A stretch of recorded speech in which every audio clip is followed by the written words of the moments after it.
So, exciting times for Mick Parkin. UFC debut just around the corner in London. Feels like the perfect time to make it. I was looking back at your contender series fight, and obviously then you were talking about potentially fighting on the card that we got earlier this year in London.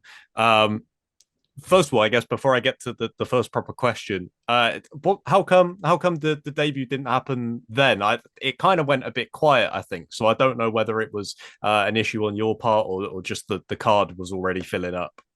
No, they offered us a fight on there, but I had a little injury coming out the contender series, so I needed like a couple of months to sort myself out. Now I'm brand new now, so I could have potentially gotten that London card. Obviously, wasn't meant to be, and then I'm quite lucky that's happened again. So Yeah, yeah. I mean, it feels fitting. Obviously, that was a huge event, but it feels fitting for you to debut on an event where Tom is on the card, obviously at the top of the yeah, card as well. Like that's kind of fallen quite nicely. But from going back and watching the contender series fight, I think you said it right after the win in the interview with Laura Sanko. You said for years I didn't believe I was good enough, and it was kind of it got brought up a little bit, I think, in the press conference afterwards, but not massively.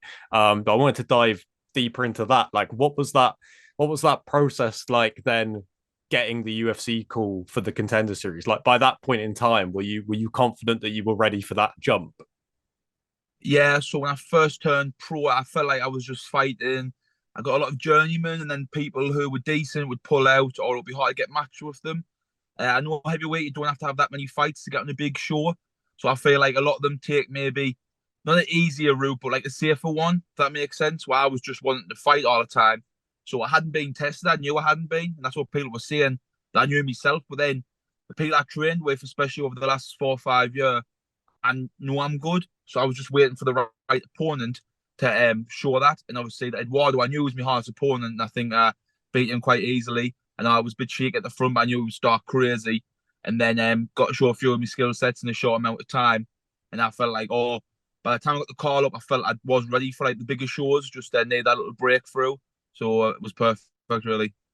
Yeah, I think that was one thing that Dana mentioned after the fight when he was saying that you were going to get the contract was like for how fast and like frantic the fight was. He got to see a lot about you in such a short time. So even though the fight wasn't perfect, like I mean the guy came out swinging like crazy. I watched it Yeah. back earlier and I couldn't believe it how it seemed like he had 1 minute to try and win the fight and he was just going to go all out for that minute. But like from your perspective, it's so difficult because you've got to try and prove that you belong with one fight, right? And when you get an opponent who comes out like a bull out of a gate, it worked out well, I think, in the end that you did get to prove that not only are you technical, but you've got a chin as well. Yeah, definitely. So I knew my coach, Fisher, was always saying, like, I'd be 2 years usually because he was a bit younger than me. I think he might be 21, 22. He was like, he'll either come out crazy, excited for the show. The contender series the week before, it's been quite a lackluster one, I think. Mm. So a few times they'd mentioned that, like, oh, did you say the last one, stuff like that. So, and they were like, you know what he likes, so you need to impress yourself. But I was never like that. My more thing was, I just need to be myself. And then if he likes us, he likes us. If he doesn't sign us, I come off a win, I can get in big shows. Because I feel like if you change your game plan and just go crazy, like anyone can win like that, it's a flip of a coin. You know, if I swung with another big guy, there's as much chance he'd knock me out or I'd knock him out. Where I knew the way I fight, it's more of the skill set thing. So I'm probably a bit fit for most heavyweights. I feel like the longer it goes, the better it is for me as well. So if I just trade out with him and swung, I mean, if once I did hit him for two nice shots and did swing at him, he coach was like, calm down, calm down. So I chilled out. But I learned a lesson 2 fights before that where I was going crazy and just finishing everyone in the first round. I fought an experienced guy and he went to the second round with us. And I remember thinking, oh, I'm so unfit, I'm so gassy. But it was just because my energy levels were just all wrong. I was getting on the floor, everybody else would just give up.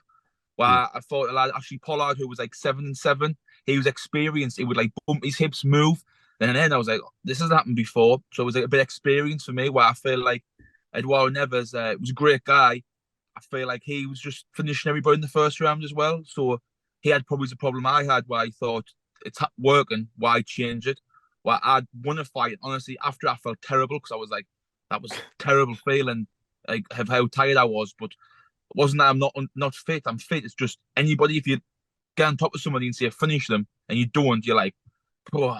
So Yeah. I learned to like manage my energy levels, and I had a fight after that before the contender series, and it was perfect. The striker went, and I went to my own pace. When I was on the floor, I picked me shots, and I felt like that pace I could have kept for 10 rounds because I'd picked me shots and I wasn't going crazy. So it was a valuable lesson before, and then that fight went perfect, and that's why I felt ready for the contender series at that time.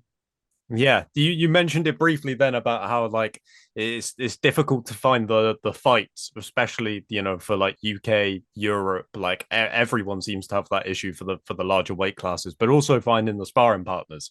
But in your case, I don't know if it's ever fallen into place better for anyone at any time because I don't know how this has happened over the last couple of years where you've got like obviously all these guys are very talented and can do everything. But I would say if you're looking for a heavyweight to train striking with, you would probably pick Tom Aspinall right now. Yeah, If you were looking for a heavier guy to train grappling with, Paul Craig is probably your guy. And if you wanted someone who's just mean and puts a pace on people and beats them down, the big man Phil the Freeze is the way to yeah, go. Like it's like you've got the perfect trinity of guys that you can draw from, take the little elements of their game, but also like you said to give you that confidence. Like did training? I assume that's what you were referencing, like training with those guys and seeing that, like, hey, I'm not that far away from these top level yeah. caliber guys. Is what gave you that confidence to then be like, okay, no, we can do this now.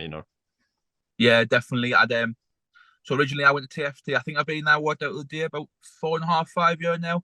And I was at a decent standard.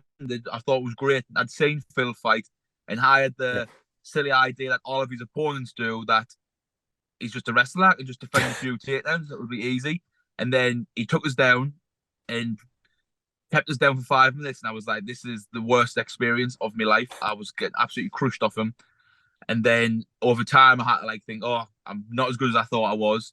Learn how to wrestle a little bit better with him. And then after the first, well, even now, sometimes it's still awful, but definitely more competitive now. After the first year, it was probably a nightmare. I was getting crushed off him constantly.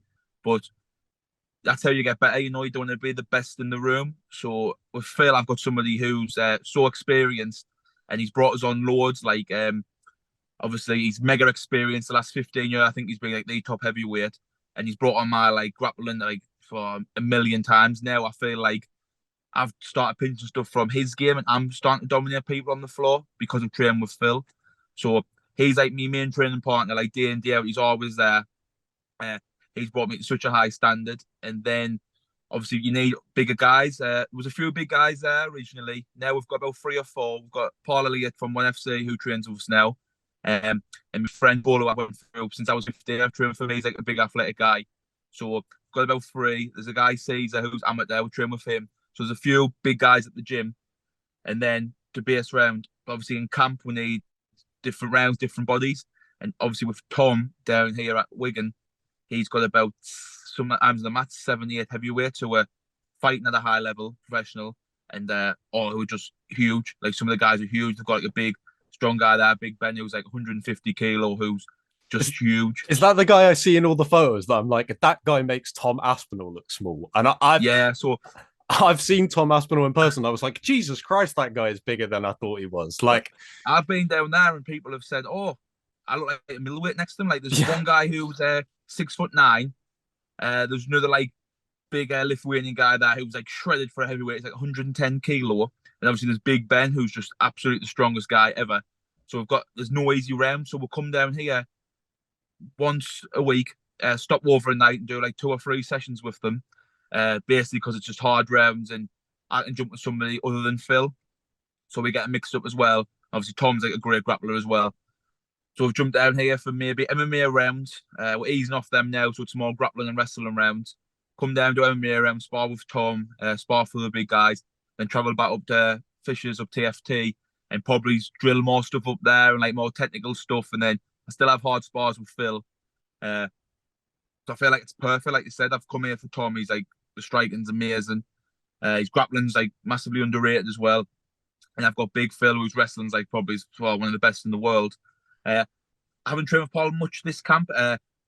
He's far away from us as well. For Wigan, it's like a 6 hour drive from him. And And to be fair, he's dropping the middleweight. You know, it might be like so all about guys. I think the lightest one there's like 110 kilo. So it's like Matt now he's fighting middleweight. It's probably maybe some too big guys for him. But originally that's how I started training with first. I trained with Phil.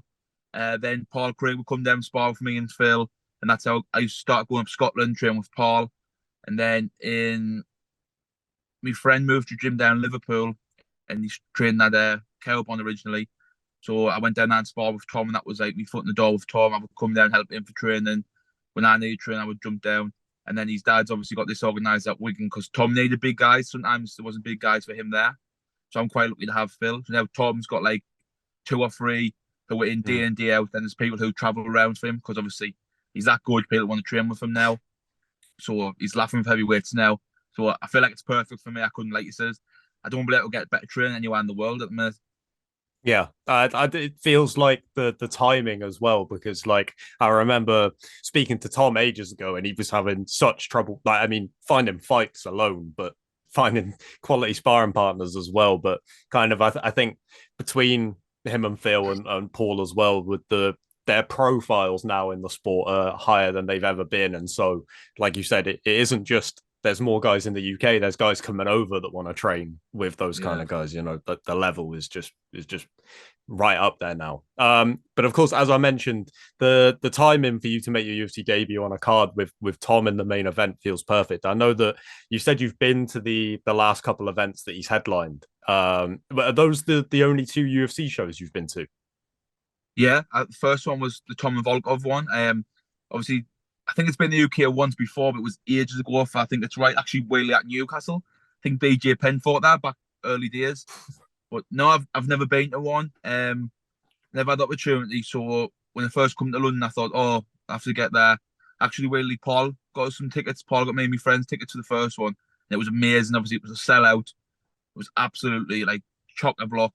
The atmosphere was amazing. Remember watching that one thing and oh wow, like all the British fighters practically won. They all had bonuses. It was like a great day, great night. And then I went to the Billiards Naspers one. Obviously, the result wasn't as good, but the atmosphere was still great. And then I've got like a little taste of it now, and I was thinking, oh, this would be cool to fight here. And then a year later, or whatever it was, I'm there. Yeah, like I mean, we could talk all day about the development of UK MMA, and obviously these London cards have kind of been like bookmarks for it, where you can just see how far it's come with every card that we get. I mean, having the pay per view earlier in the year was amazing, but like you all the UK fans always show up to support their guys, but I feel like to see Tom headline those cards, but not just compete in the main event because he's a heavyweight and he's highly ranked, but to get an insane crowd response, like the chants outside the O2 and all that stuff. Like you must have that in the back of your head. Like I'm really not that far away from being in a similar spot. Like at least sharing the card with him. Yeah, I'd obviously take one fight at a time. But obviously, he had like a whirlwind. He had like a few great performances, and there's not many Yeah, heavyweights. I feel like probably realistically, maybe 4 or 5 fights, 4 good wins can probably like propel you up there for the big yeah, fight. So there's no rush. Like I said, I've just started my career really. I know it's probably gonna be harder now. Like this hard work starts now, really. But I've trained as hard as I could for this fight. I feel like I wouldn't do anything different if you asked us. I feel like camp's been perfect. I've had Phil's obviously fighting this Saturday, so he's been in camp. Tom fights obviously with me, so I feel like I've had 2 great guys in camp. So I've just jumped in, and I'm down here. I just jump in with Tom's training. He gets like beasted down here. They're like do loads of grappling rounds, and there's loads of mad finishes where they're like crazy hard cardio. So I've just done all them sessions with Tom. So I feel like I couldn't have done anything more. yeah. No, I can't wait for the debut, mate. Thank you so much for your time and all the best for London. I'm sure it's going to be another crazy atmosphere in the O2. Definitely.